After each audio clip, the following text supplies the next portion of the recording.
नेपाल की सीमा से सटे तिब्बत में मंगलवार को एक के बाद एक 15 बार सिलसिलेवार भूकंप आए, जिनमें रिक्टर स्केल पर 7.1 तीव्रता का शक्तिशाली भूकंप भी शामिल था।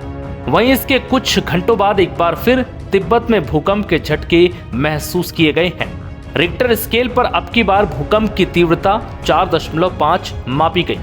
ये भूकंप चीन के तिब्बत स्वायत्त क्षेत्र के शिकाजे शहर में आया था, जिसमें कम से कम 100 से ज्यादा लोगों की अब तक मौत हो चुकी है। मरने वालों का आंकड़ा बढ़ भी सकता है और करीब 130 लोग घायल हैं, जिसके बाद तबाही की कई डरावनी तस्वीरें भी सामने आई, जिन्हें देखकर हर किसी के रोंगटे खड़े हो गए। क्षेत्रीय आपदा राहत मुख्यालय के अनुसार चीन के समय के मुताबिक मंगलवार सुबह 9:05 पर तिब्बत स्वायत्त क्षेत्र के शिकाजे शहर के डिंगरी काउंटी में भूकंप के झटके महसूस किए गए।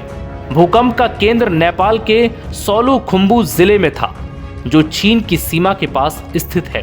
भारत, नेपाल, बांग्लादेश और भूटान के कई इलाकों में भी भूकंप के झटके महसूस किए गए। सिक्किम समेत पूर्वोत्तर के अन्य राज्यों, बिहार और पश्चिम बंगाल समेत उत्तर भारत के कई हिस्सों में भी मंगलवार सुबह भूकंप के तेज झटके महसूस किए गए हैं। नेपाल की राजधानी काठमांडू में तेज झटके महसूस होने के बाद लोग अपने घरों के बाहर निकलकर सड़कों और खुले स्थान की ओर भाग गए।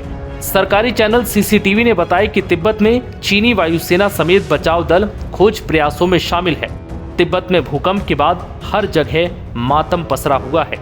जहां भी देखो मलबे से लाशें ही लाशें निकलती हुई नजर आ रही हैं। जो लोग भूकंप से बच निकले हैं वो अब भूख से तड़प रहे हैं। चीन के प्रशासन की तरफ से लोगों को फूड पैकेट भी बांटे जा रहे हैं। हालांकि चीन की आर्मी अब तक सभी गांवों में पहुंचकर राहत और बचाव कार्य शुरू नहीं कर पाई है। बहुत से गांव देहात में लोग अभी भी जिंदगी और मौत से जूझ रहे हैं। चीन भूकंप नेटवर्क केंद्र के अनुसार दोपहर तक कुल 49 आफ्टर शॉक्स दर्ज किए गए।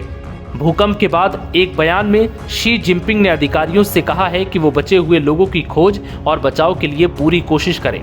हताहतों की संख्या को कम करें, प्रभावित निवासियों को सही तरीके से इकट्ठा करें और सर्दी के ठंड में उनकी सुरक्षा और गर्मी सुनिश्चित करें। तिब्बत में भूकंप के बाद लगातार लोगों को बचाने का काम जारी है। चीन के तिब्बत क्षेत्र में लेवल 3 की इमरजेंसी घोषित की गई है। इसके तहत चीन की सेना के अलावा लोकल एडमिनिस्ट्रेशन भूकंप प्रभावित इलाकों में लोगों की मदद में जुटा है। प्रभावित लोग अब बेघर हो चुके हैं। उन्हें फूड पैकेट बांटे जाने की व्यवस्था की जा रही है। भूकंप के इन झटकों ने 2015 में काठमांडू के पास आई 7.8 तीव्रता के विनाशकारी भूकंप की यादें भी ताजा कर दी, जिसमें लगभग 9,000 लोगों की मौत हो गई थी और हजारों लोग घायल हुए थे। स्थानीय जिलाधिकारी रूपेश विश्वकर्मा ने CNN को बताया कि झटके बहुत तेज थे। निश्चित रूप से हर कोई घबरा गया। उन्होंने कहा कि माउंट एवरेस्ट के नेपाल बेस कैंप के पास एक याक फार्म में सब कुछ हिल रहा था और कर्मचारी बहुत डरे हुए थे।